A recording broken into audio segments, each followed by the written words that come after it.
नमस्कार मित्रांनो जर तुम्ही या उन्हाळ्यामध्ये गहू केलेला असेल किंवा तुमच्या घरामध्ये तांदूळ असेल आणि त्या तांदळाला आणि त्या गव्हाला वर्षानुवर्ष सोनकिडे लागत असेल तर तुम्ही हे 10 जैविक उपाय केलंच पाहिजे। तुमच्या गव्हाला तुमच्या तांदळाला 10 वर्ष कसलीच कीड लागणार नाही। बघा आज अनुभवी अभ्यासकांनी अंदाज सुद्धा दिलेला आहे। जर तुम्ही हे 10 उपाय वापरलं तर तुमच्या गव्हाला आणि तुमच्या तांदळाला एक पण सोनकिडे लागणार नाही। बघा अशा पद्धतीने सोनकिडे प्रत्येक वर्षी आपल्या गव्हाला आणि तांदळाला सुद्धा लागत असतात, परंतु धान्याला कीड लागू नये म्हणून तुम्ही सुद्धा काही गोष्टींची काळजी घ्यायची आहे। परंतु सर्वात महत्त्वाचं म्हणजे कीड लागू नये म्हणून तुम्ही गव्हामध्ये बोरिक ऍसिड किंवा बोरिक ऍसिड पावडर टाकायची नाही, अन्यथा तुम्हाला कॅन्सर असेल, बीपी असेल, शुगर असेल यांसारखे मोठमोठे आजार होऊ शकतात। परंतु जर तुम्ही वर्षानुवर्ष जे उपाय केले जात होते ते जैविक उपाय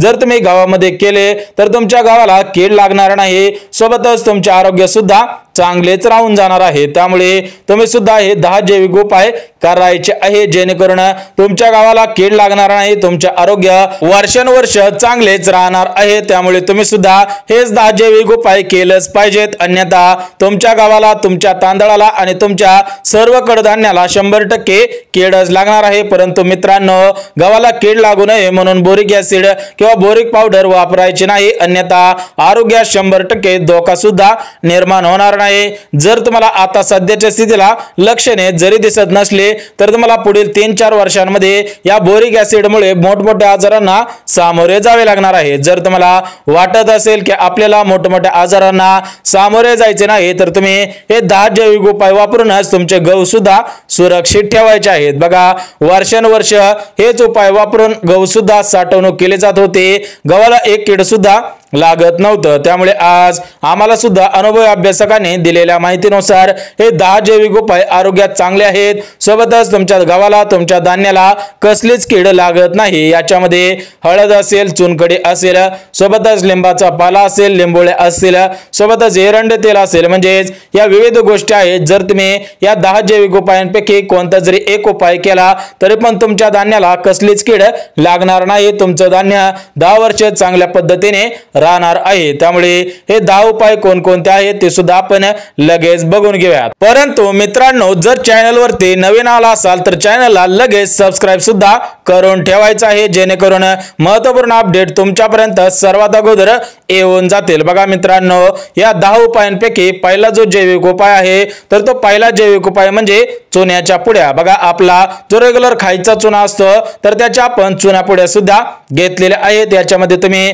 गावरान चुनापुडी घेऊ शकता किंवा रेग्युलर वापरणारी चुनापुडी सुद्धा घेऊ शकता। तुम्हाला पूर्ण पुडी सहित या गव्हामध्ये या पुड्या सुद्धा मिसळायच्या आहे, जेणेकरून या चुन्याच्या वासाने हे किडे सुद्धा पळून जाणार आहे, म्हणजेच तुमच्या गव्हाला कसलीच कीड लागणार नाही। परंतु एक गोष्ट लक्षात घ्या, जर तुम्हाला डायरेक्ट चुनापुड्या टाकायच्या नसतील तर तुम्ही चुनापुण्या अशा पद्धतीने या पाडक्यांमध्ये गुंडाळून टाकल्या तरी पण चालू शकेल, जेणेकरून याच्यामध्ये चुना कसलाच सांडणार नाही आणि तुमच्या आरोग्यात सुद्धा कोणताच धोका निर्माण होणार नाही। त्यामुळे तुम्ही जो चुन्याचा पहिला उपाय आहे तर तो चुन्याचा उपाय सुद्धा करायचा आहे। सोबतच जो दुसरा उपाय आहे तर तो दुसरा उपाय म्हणजे कापराच्या वड्या। जर तुम्हाला या कापराच्या वड्या वापरायच्या असतील तर तुम्ही अशा पद्धतीने डायरेक्ट टाकायच्या नाहीत, कारण या कापराच्या वड्यांमुळे या गव्हाला सुद्धा वास लागत असतो। त्यामुळे तुम्ही डायरेक्ट कापराच्या वड्या टाकायच्या नाहीत, तुम्ही पॅकेटमध्ये टाकू शकता किंवा एखादं तुमच्याकडे सुती कापड असेल किंवा दुसरं कॉटनचं कापड असेल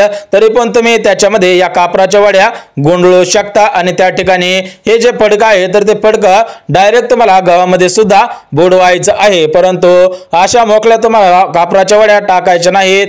जर तुम्ही मोकळ्या कापराच्या वड्या टाकल्या तर तुमच्या गव्हाला वास सुद्धा लागणार आहे। त्यामुळे जो दुसरा महत्त्वाचा उपाय आहे तर तुम्ही फडक्यामध्ये या कापराच्या वड्या गुंडळून टाकू शकता किंवा अशा पद्धतीने 5 रुपयाला या कापराच्या वड्यांचं पॅकेट मिळत असतं तर त्या कापराच्या वड्यांचं पॅकेट तुम्ही डायरेक्ट गव्हामध्ये टाकलं तरी पण चालू शकणार आहे। सोबतच जो तिसरा जैविक उपाय आहे तर तो म्हणजे काड्याच्या पेट्या। बघा चूल पेटवण्यासाठी आपण पारंपरिक पद्धतीने ज्या काड्याच्या पेट्या वापरत असतो तर त्या काड्याच्या पेट्यांचा वापर सुद्धा या किड्यांना पळवण्यासाठी, सोबतच किडे होऊ नये म्हणून गव्हामध्ये टाकण्यासाठी सुद्धा वापरायचं आहे। परंतु जर तुम्हाला डायरेक्ट काड्या पेट्या टाकायच्या नसेल तर तुम्ही या काड्या पेट्या फडक्यामध्ये सुद्धा गुंडळू शकता, जेणेकरून या गव्हामध्ये कसलीच काडी मिसळणार नाही, या काडेपाटीचा वास सुद्धा लागणार नाही। बघा फडक्यामध्ये गुंडाळल्याने काय होणार आहे की वर्षानुवर्ष तुम्हाला कसलीच काळजी करायची गरज नाही, म्हणजेच गव्हाच्या मध्यभागी या काड्यापात्या सुद्धा टाकून द्यायच्या आहेत, त्यानंतरच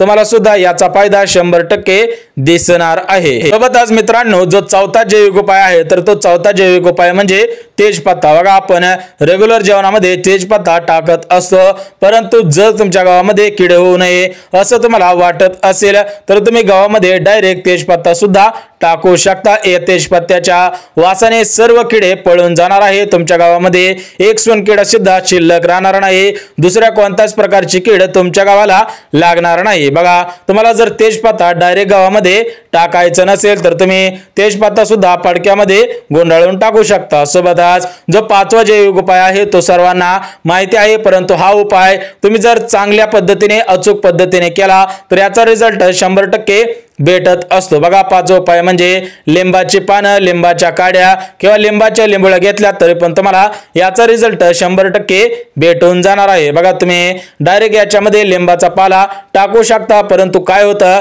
या लिंबामुळे या गावाला या लिंबाचा वास सुद्धा लागत असतो, याचा कडवटपणा तुमच्या चपातीला सुद्धा 100% येतच असतो, त्यामुळे गावामध्ये आपण डायरेक्ट लिंबाचा पाला टाकायचा नाही तर हा लिंबाचा पाला एखाद्या फडक्यामध्ये गुंडाळायचा आहे, त्यानंतर या गव्हाच्या मध्यभागी ठेवायचा आहे आणि त्यानंतर गहू टाकायचा आहे, म्हणजेच या लिंबाचा वास पूर्ण गावामध्ये येईल, परंतु या गावांना लिंबाचा वास लागणार नाही। सोबतच तुम्ही लिंबाच्या काड्या वापरल्या तरी पण चालू शकेल, कारण या लिंबाच्या काड्यांमुळे सुद्धा म्हणजेच या लिंबाच्या काड्यांमध्ये सुद्धा जास्त प्रमाणामध्ये वास असतो, त्यामुळे गावामध्ये एक कीड सुद्धा लागणार नाही। बघा हा उपाय वर्षानुवर्ष तुमचे आजोबा तुमची आजी 100% करत असेल, हा उपाय तुम्हाला सुद्धा माहिती असेल, परंतु हा सहावा उपाय अगदी नवीन आहे, याच्यामुळे सुद्धा 100% रिझल्ट भेटत आहे। बघा भरपूर नागरिकांनी अशा पद्धतीने हा सहावा उपाय केलेला आहे, तुम्ही सुद्धा गावामध्ये कीड लागू नये म्हणून हा सुद्धा उपाय करू शकता। बघा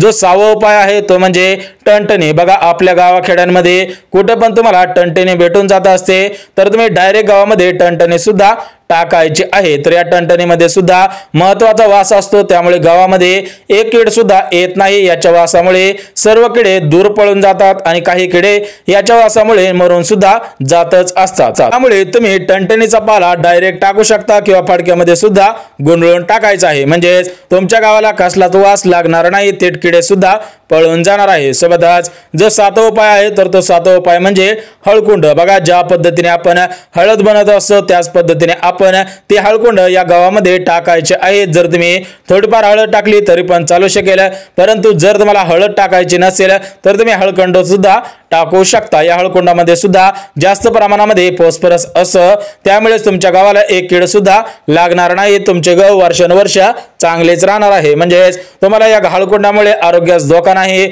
सोबतच तुम्हाला कोणते आजार होणार नाही। सोबतच तुम्ही गावाला कीड लागू नये, सोबतच गावामध्ये कीड होऊ नये, तांदळामध्ये सुद्धा कीड होऊ नये म्हणून तुम्ही जो आठवा उपाय करायचा आहे तर तो आठवा उपाय म्हणजे पेपर। बघा रद्दीमध्ये आपण पेपर टाकत असतो, परंतु आतापासून रद्दीमध्ये पेपर टाकायचा नाही तर त्या पेपरचा उपाय करायचा आहे। बघा या पेपरवरती ज्या काळ्या पेनने लिहिलेलं असतं तर त्या पेनच्या शाईमध्ये फॉस्फरस असतो, त्यामुळे या पेनच्या शाईमुळे गावामध्ये कीड सुद्धा निर्माण होत नाही। सोबतच आठवा उपाय आहे तर तो आठवा उपाय म्हणजे लवंग। बघा आपण लवंग सुद्धा कधी ना कधी खात असतो, तर ही लवंग आपण डायरेक्ट गावामध्ये टाकायची आहे किंवा एखाद्या फडक्यामध्ये गुंडाळून टाकली तरी पण चालू शकेल, तुम्हाला याचा रिझल्ट 100% चांगलाच भेटणार आहे। त्यामुळे मित्रांनो जर तुम्ही गहू साठवणूक करत असाल तर तुम्ही हा आठवा उपाय 100% केलाच पाहिजे। बघा काही ठिकाणी लवंग सुद्धा गावामध्ये टाकली जाते, परंतु जर तुम्हाला लवंग टाकायची नसेल तर तुम्ही लिंबाचा पाला, टणटणीचा पाला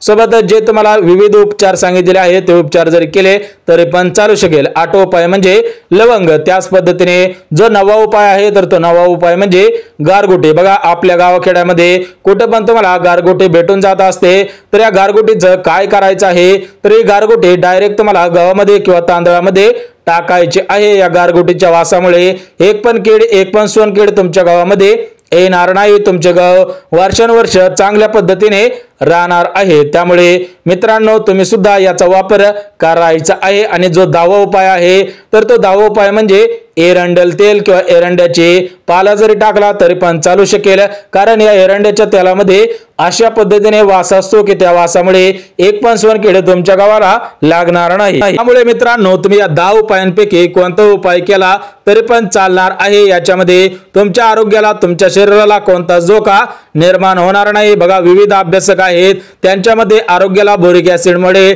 सोबतच जे विविध ऍसिड असतात त्याच्यामुळे धोका होत असतो। त्यामुळे तुम्ही कोणते पावडर गावामध्ये टाकायची नाही, तुम्ही हे 10 जैविक उपाय करायचे आहे। सोबतच मित्रांनो जो 11वा उपाय आहे तर 11वा उपाय म्हणजे दालचिनी। बघा आपल्या घरामध्ये दालचिनी असते तर तुम्ही ज्याप्रमाणे लवंग टाकणार आहात त्याचप्रमाणे दालचिनी सुद्धा टाकायची आहे किंवा एखाद्या फडक्यामध्ये गुंडाळून टाकली तरी पण चालू शकेल। म्हणजे मित्रांनो जैविक उपाय भरपूर आहे, त्यामुळे तुम्ही जैविक उपायांचा वापर करूनच गहू साठवणूक करायची आहे, तांदूळ साठवणूक करायची आहे, सोबतच घरामध्ये जेवढे पण कडधान्य असतील तेवढे सर्व कडधान्य साठवणूक करायचे आहे। त्यामुळे तुमच्या गावाला कसलीच कीड लागणार नाही, त्यामुळे तुम्हाला सुद्धा कोणतं टेन्शन घ्यायची गरज भासणार नाही। वर्षानुवर्ष तुमचं गहू चांगल्या पद्धतीने राहणार आहेत। ज्यावेळेस तुम्हाला गहू दळून आणायचे असतील त्यावेळेस तुम्ही दालचिनी असेल, सोबतच लिंबाचे पाला असतील किंवा तुम्ही जो उपाय करणार आहे तो उपायामधील जी वस्तू असेल तर ती वस्तू साईडला काढायची आहे आणि त्यामध्ये जेवढे पण गहू लागणार आहे तेवढेच गहू वापरात घ्यायचे आहेत।